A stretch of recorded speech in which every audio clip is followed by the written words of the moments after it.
Sa number 7 naman, isa ka notorious nga kawatan sa Bacolod City na dakpan sa isa ka drug buy-bust operation. Ang amo nga persona, makapila na kabeses nakuhaan sa video nga nagapanaka sang mga balay.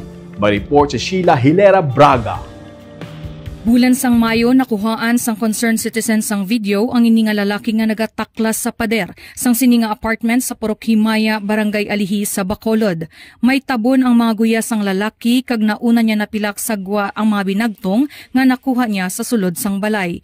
Bulan sang Hunyo, nakuha naman siya sang CCTV video nga nagahaboy palapaw sa pader sang iya mga kinawatan kag nagataklas pagwa sa pader.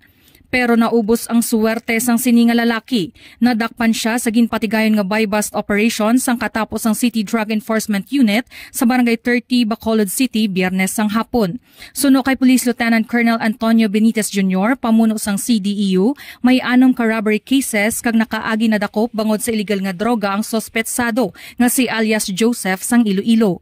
Nagpalagyo si Joseph gikan sa Iloilo matapos madakpan ang upod sini nga si alias Negro. Apang na monitor sang otoridad nga yari naman ini siya sa Bacolod kag nagabaligya sang iligal nga droga.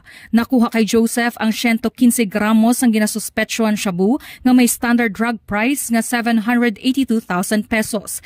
Ginako ni Joseph sa katapos sang media nga siyang nakuhaan sang CCTV nga nagsaka sa pader sang apartment sa Alihis sadtong Mayo kag sini nga Hunyo. Detained na siya karon kag magapangatubang na naman liwat sang mga kaso. Sheila Hilera Braga para sa Digicast Negros.